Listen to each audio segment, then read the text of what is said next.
Imagine the year 1095. Europe is in chaos, feudal wars, famine, plague. Suddenly, Pope Urban II gathers thousands of warriors and declares, God wills it. They set out for the Holy Land to liberate Jerusalem from the infidels, but was this truly just a religious war? Or were power, gold, and the thirst for adventure hiding behind the cross? Today, we break down the medieval Crusades, their real motives, and their unexpected consequences. Subscribe so you don't miss more historical mysteries. Let's start with the origins.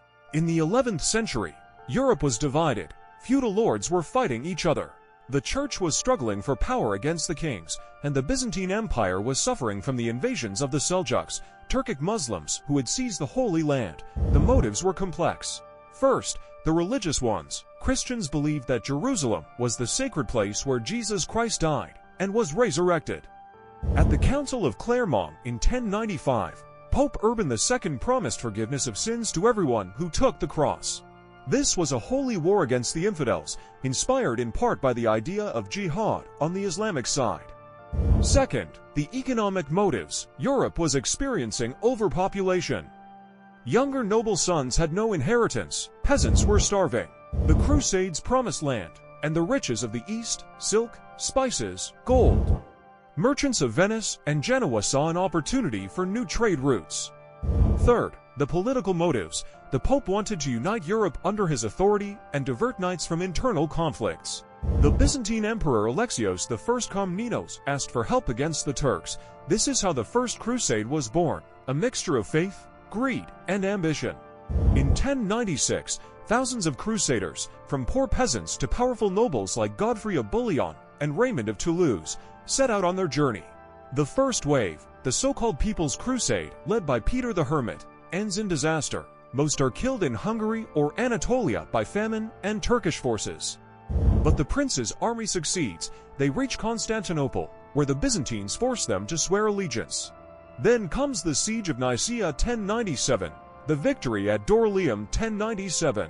The hardest part is the Siege of Antioch 1097 to 1098, 8 months of starvation, betrayal, and suffering, but the Crusaders eventually capture the city, thanks in part to the discovery of the Holy Lance, a relic that boosted morale. The climax arrives in 1099 with the Siege of Jerusalem. On July 15th, the Crusaders break into the city. A massacre follows. According to estimates, up to 70,000 Muslims and Jews are killed. Godfrey becomes the defender of the Holy Sepulchre. The result, the creation of the Crusader states, the Kingdom of Jerusalem, the County of Edessa, the Principality of Antioch, and the County of Tripoli. Europe celebrates victory, but this is only the beginning. The Second Crusade, 1147 to 1149. Muslims led by Zengi recapture Edessa. Kings Louis VII of France and Conrad III of Germany lead their armies, but due to internal disputes and defeats in Anatolia, the crusade collapses.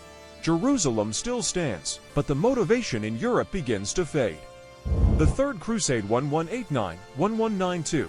Salah ad-Din Saladin, a brilliant Muslim sultan, captures Jerusalem in 1187 after the Battle of Hattin. Europe is shocked. Kings Philip II Augustus, Richard the Lionheart, and Frederick Barbarossa set out. Barbarossa drowns in a river, the French return home, but Richard wins major victories at Arsuf 1191. The result, a peace treaty. Christians gain access to the holy sites, but Jerusalem remains under Muslim control. The Fourth Crusade 1202-1204, the most disgraceful of all. Pope Innocent III calls for a crusade, but the Venetians redirect the army to Constantinople because of unpaid debts. In 1204, the Crusaders sacked the Byzantine capital and established the Latin Empire. The motives, wealth, and power, not religion. This event weakened Byzantium and deepened hostility between East and West.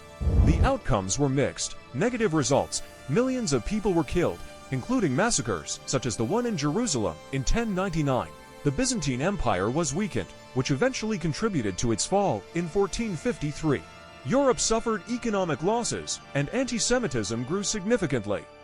Positive results. There was major cultural exchange. Europe was introduced to Arabic science, mathematics from Al-Khwarizmi, and medicine from Ibn Sina. Trade revived. The Silk Road, spices, and new technologies such as windmills and the compass entered Europe. Politically, royal power strengthened while feudalism declined.